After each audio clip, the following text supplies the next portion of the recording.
TGT English तक YouTube channel के platform पे सभी का स्वागत है। आज की वीडियो में आप देखेंगे गाल्सवर्दी के प्ले जो दिए गए इम्पॉर्टेंट उसकी जो है हिंदी में पूरी समरी बताई जाएगी। साथ ही साथ उस पे इम्पॉर्टेंट क्वेश्चंस परीक्षा में क्या बन सकते हैं वो भी आपको देखने को मिलेंगे आज के वीडियो में।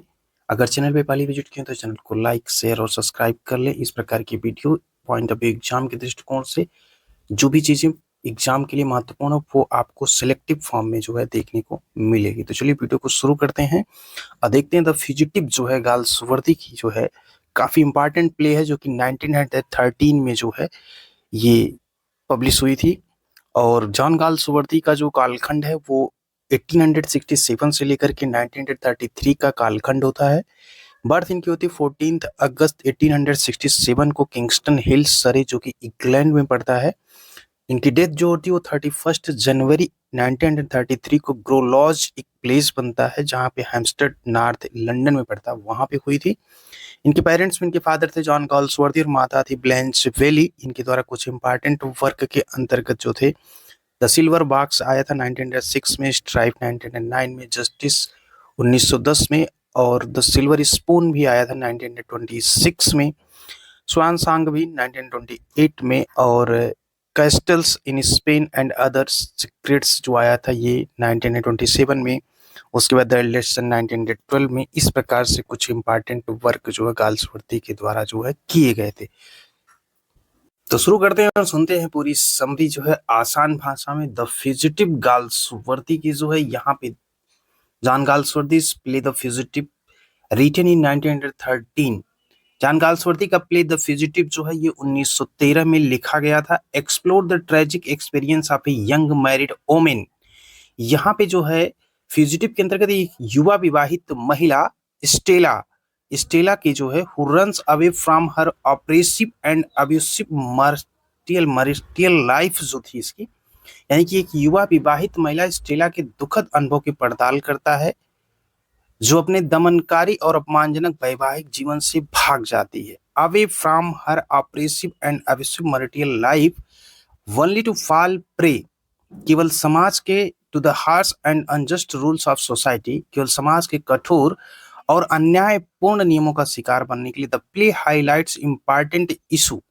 नाटक जो है सच एज वुमेन्स फ्रीडम, नारी स्वतंत्रता, सोशल हाइपोक्रेसी, सामाजिक पाखंड and societies double standards towards women. यहाँ पे जो है नाटक नारी स्वतंत्रता और सामाजिक पाखंड के साथ साथ महिलाओं के प्रति समाज के अंदर जो है जो दोहरे मानक जैसे महत्वपूर्ण मुद्दों पर जो है वो प्रकाश डाला जाता है। मेन कैरेक्टर इसमें क्या है इसको ध्यान से सुनिएगा क्योंकि इसी पे आपको आगे क्वेश्चंस देखने को मिलेंगे। तो इंपॉर्टेंट जो कैरेक्टर में है यहाँ पे स्टेला थॉमस है। स्टेला थॉमस एक sensitive and intelligent young woman who is trapped and unhappy in her marital life, यानी कि जो इनका जो है एक संवेदनशील और बुद्धिमान जो महिला है, यंग वुमेन है, युवा महिला है जो अपने वैवाहिक जीवन में फंसी हुई है। इनका नाम है स्टेला थॉमस। अगला है जस्टिन थॉमस। जस्टिन थॉमस जो है ये स्टेला हस्बैंड, स्टेला के पति हैं। A conservative and dominating man who treats his wife like property. एक रूढ़वादी और प्रभुत्वशाली ये व्यक्ति है और अपनी पत्नी को संपत्ति की तरह जो है ये मानते हैं। अगला कैरेक्टर यहाँ पे है माल्कम आर्मस्ट्रांग जो कि young and idealistic doctor who sympathizes with Stella and tries to help her। तो जो माल्कम आर्मस्ट्रांग एक युवा और एक आइडियलिस्टिक डॉक्टर है, आदर्शवादी डॉक्टर है कि who sympathizes with Stella and tries to help her, जो स्टेला के प्रति सहानुभूति रखते हैं और उसकी मदद करने की कोशिश करते हैं।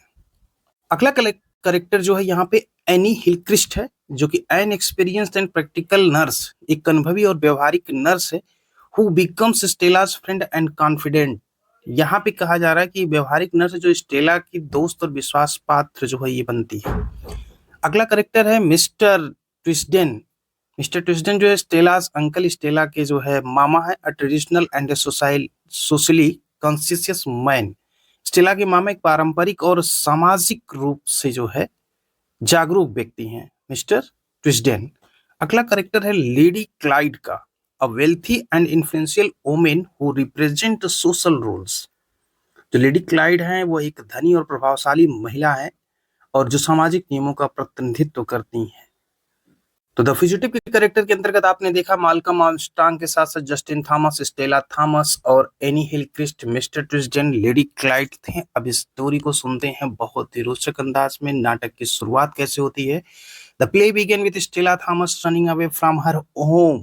नाटक की शुरुआत होती है स्टेला थॉमस के अपने घर से भाग जाने के साथ होती है। She is fed up with her oppressive and abusive material life with her husband Justin Thomas. भाग जाने के साथ होती है और वो अपने पति जस्टिस थॉमस के साथ अपने दमनकारी और अपमानजनक वैवाहिक जीवन से क्या होती है, तंग आ जाती है। उसके बाद जो है Justin treats her like an object. Justin जो है उसे एक वस्तु की तरह मानता है। With no regard for her feeling, उसकी भावनाओं और इच्छाओं का कोई सम्मान नहीं करता। एंड डिजायर, उसकी इच्छाओं का कोई सम्मान नहीं करता।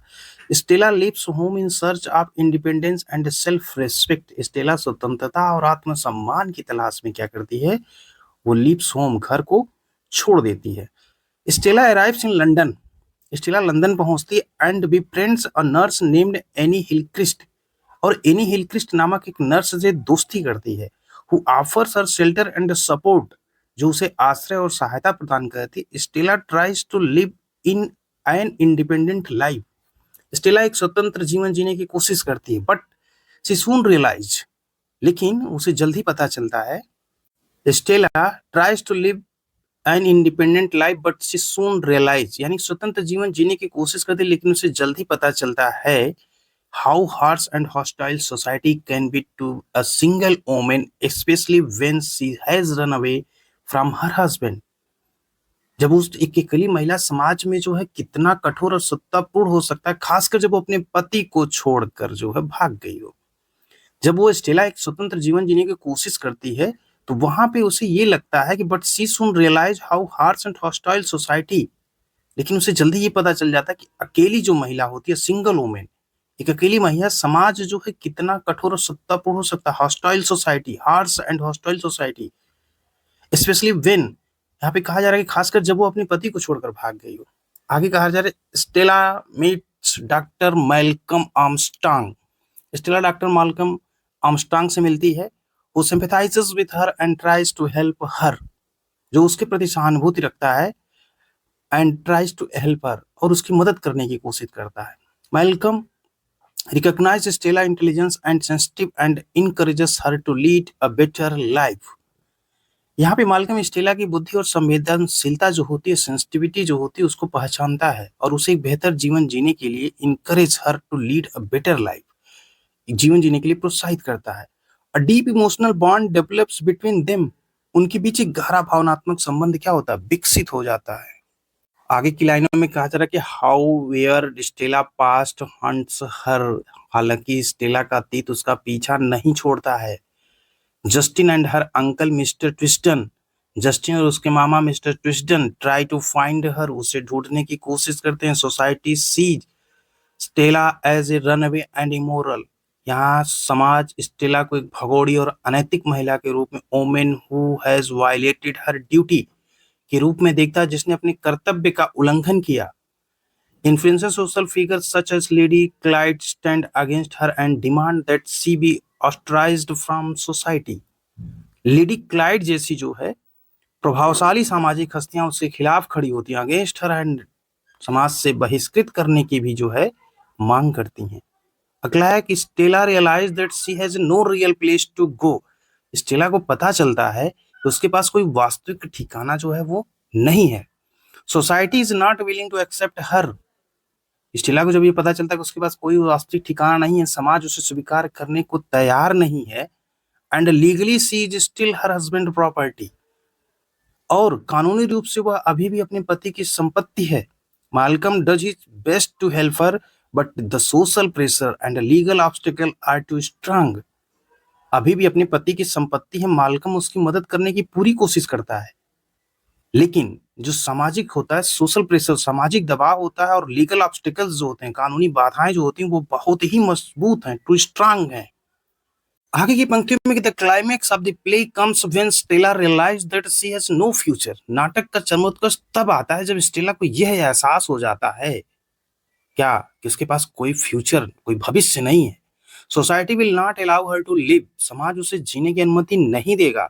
She is stuck in a situation where she has no honourable options left, समाज जब उसे जीने की अनुमति जो है नहीं देगा, सी वह एक ऐसी स्थिति, स्टक इन ए सिचुएशन, वे एक ऐसी परिस्थिति में फंस गई, where she has no honourable, जहां उसके पास कोई सम्मानजनक ऑप्शन लेफ्ट, विकल्प नहीं बचा है।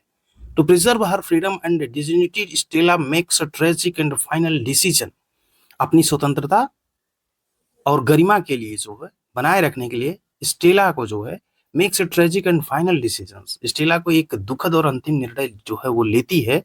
इन द फाइनल सीन, अंतिम दृश्य में क्या होता है, स्टेला कमिट्स सुसाइड, स्टेला आत्महत्या कर लेती है। हर ट्रेजिक एंड, उसका दुखद अंत, is a scathing commentary on society rigidity and its unjust attitude towards women, उसका दुखद अंत जो है समाज की कठोरता और महिलाओं के प्रति जो उसके अन्यायपूर्ण रवैये पर जो है एक क्या करता है, कमेंट करता है, तीखा टिप्पणी करता है। The play raises the questions of whether society gives any real freedom to women, नाटक यह सवाल उठाता है नाटक कि क्या समाज उन महिलाओं की कोई वास्तविक स्वतंत्रता देता है।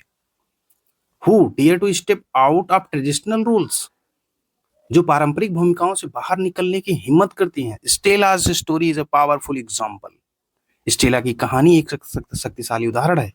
How social rules and prejudice can destroy a person's life, हिम्मत करती स्टेला यहाँ पे जो है एक उठता है कि जो है कैसे सामाजिक नियम जो है व्यक्ति के जीवन को नष्ट करते हैं। तो यहाँ पे पर्सनल जो लाइफ होती है, जैसे कि सामाजिक नियम जो होते हैं उससे कुंठित होकर के व्यक्ति जब इस प्रकार के कदम उठाता है, तो यहाँ पे लेखक यही कहना चाहता है कि पूर्वाग्रह क्या व्यक्ति के जीवन को नष्ट कर सकते हैं। आगे है कि the fugitive is a poignant and thought-provoking play that highlights important issue of female freedom and social justice. The Fugitive जो है एक मार्मिक और विचार उत्तेजक नाटक है जो इशू क्या है, नारी स्वतंत्रता और सामाजिक न्याय के महत्वपूर्ण मुद्दों पर क्या करता है, एक प्रकाश डालता है। Galsworthy portrays Stella's character with sympathy and depth. Galsworthy ने स्टेला के चरित्र को सहानुभूति और डेप्थ, गहराई के साथ जो वो चित्रित किया है, allowing the audience to feel her plight and question society rigidity, और साथ ही साथ जो है दर्शक जो है ना उसकी दुर्दशा को महसूस करते हैं और समाज की कठोरता पर क्या करते हैं, सवाल उठाते हैं। ये उठा सकते हैं, ये कहते हैं गाल्सवर्दी जो है जब स्टेला के चरित्र की सहानुभूति और गहराई के साथ जब चित्रित करते हैं तो ये दर्शक के उसकी दुर्दशा को महसूस कर सके ऐसा कोशिश करते हैं और समाज की कठोरता पर सवाल उठा सकते हैं। इस प्रकार से प्ले को दिखाने की कोशिश मिस्टर गाल्सवर्दी के द्वारा की गई है। तो ये था द फ्यूजिटिव, और द फ्यूजिटिव के अंदर क्या था बहुत ही शार्ट में आपको बताया गया। अब इस पे कुछ क्वेश्चंस हैं, उस क्वेश्चन को कहाँ तक आप गेस करते, अगर स्टोरी ध्यान से सुने होंगे तो क्वेश्चंस आप टेकल कर लेंगे। चलिए शुरू करते हैं। पहला क्वेश्चन है कि who is the main character of the play the fugitive, यानी कि द फ्यूजिटिव का मुख्य पात्र कौन है। नाटक जो है फ्यूजिटिव, इसका मुख्य पात्र कौन है। एनी हिलक्रिस्ट है, लेडी क्लाइड है, स्टेला थॉमस है, रूथ हनीवेल है। तो राइट ऑप्शन हो जाएगा स्टेला थॉमस। क्वेश्चन सेकंड है कि who does Stella Thomas run away from her husband Justin Thomas. Stella Thomas जो है यहाँ पे अपने पति जस्टिन थॉमस को क्यों छोड़कर भाग जाती है। तो रीजन यहाँ पे आपको बताना है, जैसे शी लव्स समवन एल्स, वह किसी और से प्यार करती है, ये तो है ही नहीं है। She wants to be financial independent, वह आर्थिक रूप से स्वतंत्र होना चाहती, ये भी नहीं है। She is fed up with her oppressive and abusive married life, वह अपने दमनकारी और अपमानजनक वैवाहिक जीवन से क्या हो चुकी थी, तंग आ चुकी थी। राइट ऑप्शन सी हो जाएगा। नेक्स्ट है कि what does doctor Malcolm Armstrong feel towards Stella, यानी कि डॉक्टर माल्कम आर्मस्ट्रांग जो है स्टेला के प्रति क्या महसूस करता है। डिस्गस्ट, घृणा, इंडिफरेंस, उदासीनता, या सिंपैथी, सहानुभूति, या लव, या प्रेम। तो राइट हो जाएगा सी, सहानुभूति। अगला है what does any Hillcrest provide to Stella. तो इस क्वेश्चन में पूछा जा रहा है कि एनी हिलक्रिस्ट जो है स्टेला को क्या प्रदान करती हैं। फाइनेंशियल हेल्प करती हैं, नहीं बिल्कुल नहीं। लीगल एडवाइस देती हैं, बिल्कुल नहीं। सोशल कॉन्टेक्ट, सामाजिक संपर्क, नहीं। शेल्टर एंड सपोर्ट की बात जो है एनी हिलक्रिस्ट जो है प्रोवाइड करने की कोशिश करते हैं, किसके साथ, स्टेला के साथ। हाउ डज मिस्टर ट्विस्टन, अब यहाँ पे बताना कि मिस्टर ट्विस्टन जो है व्यू स्टेला एस्केप, स्टेला के भागने को किस रूप में देखते हैं। ऑप्शन आपके सामने, एन एक्ट ऑफ ब्रेवरी, बहादुरी का कार्य, पर्सनल चॉइस, व्यक्तिगत पसंद, वायलेशन ऑफ सोशल नॉर्म्स, सामाजिक मानदंडों का उल्लंघन, या सिंबल ऑफ मॉडर्न आइडियाज, आधुनिक विचारों का प्रतीक। तो जो मिस्टर ट्विस्टन रहते हैं ना, स्टेला के भागने को जो है ना, ये सामाजिक वायलेशन जो होते हैं, सामाजिक मानदंडों का उल्लंघन, उसी के तौर पे इसे देखते हैं। नेक्स्ट है कि what does lady Clyde represent in society, lady Clyde जो है समाज में किसका प्रतिनिधित्व करती है। आपके सामने ऑप्शन है, traditional and social rules, art and culture, feminist movement, scientific progress. तो यहाँ पे ट्रेडिशनल और सोशल रूल्स जो होता है, पारंपरिक और सामाजिक नियम जो होता है, लेडी क्लाइड जो होती है समाज में इसी का प्रतिनिधित्व करती है। तो याद रखिएगा ट्रेडिशनल एंड सोशल रूल्स का। नेक्स्ट क्वेश्चन करेंगे, what are the main difficulties Stella faces in London, London में जो है किन मुख्य कठिनाइयों का सामना करना पड़ता है स्टेला को। ऑप्शन यहाँ पे दिया गया, lack of food and housing, भोजन और आवास की कमी, बिल्कुल नहीं। लैक ऑफ लीगल एड, कानूनी सहायता की कमी, ये भी नहीं। लैंग्वेज प्रॉब्लम, भाषा की समस्या, ये तो बिल्कुल नहीं। Social condemnation and legal completion, यहाँ पे जो सामाजिक निंदा और कानूनी जटिलता है तो उसी को फेस करना पड़ता है किसको, स्टेला को। कब, जब वो लंदन में रहती हैं तो वहां पे इन कठिनाइयों का सामना करना पड़ता है। नेक्स्ट है कि what is the main message of women's freedom in the play, नाटक में नारी स्वतंत्रता का मुख्य संदेश देखा जाए तो क्या है। Women are independent as a man, महिलाएं पुरुषों के समान स्वतंत्र हैं, ये चीज नहीं है। Society provide complete freedom to women, समाज महिलाओं को पूर्ण स्वतंत्रता प्रदान करता है, ये भी नहीं है। यहाँ पे जो प्ले दिया गया है इसमें मेन चीज जो मैसेज दिया गया, society is not willing to allow women to step out of traditional roles, यानी कि समाज महिलाओं को पारंपरिक भूमिकाओं से बाहर निकलने की अनुमति नहीं देता है। तो यही चीज तो देखने को मिली अभी स्टोरी जो सुन रहे थे। अगला है, what decision does Stella finally take, यानी कि स्टेला अंततः क्या निर्णय लेती है। तो she commit society, option number D जो है राइट हो जाएगा।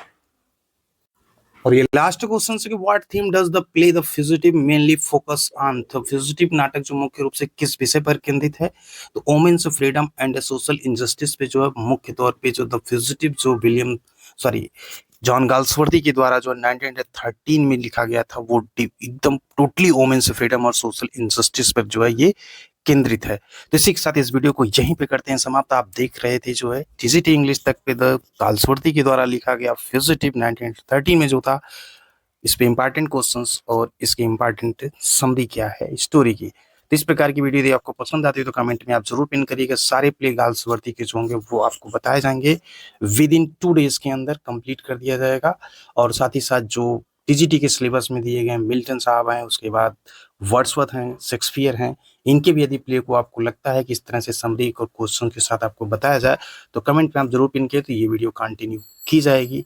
अदरवाइज फिर जो वीडियो होंगी वो ग्रामर लिटरेचर की आपको मिलती रहेंगी। तो जैसा भी हो आप कमेंट में अगर करेंगे तो उसी के अकॉर्डिंग वीडियो प्रोवाइड करने में भी एक इजी वे में आप तक पहुंचे वीडियो, इसकी कोशिश की जाती है। तो मिलते हैं एक नई वीडियो के साथ। टीजीटी इंग्लिश तक यूट्यूब चैनल को यदि अभी तक आपने सब्सक्राइब नहीं किया तो सब्सक्राइब करने के साथ साथ बेल आइकन को जरूर प्रेस करिएगा। जैसे ही वीडियो इंपॉर्टेंट अपलोड होगी वो आपको नोटिफिकेशन जल्दी देखने को मिल जाएगा।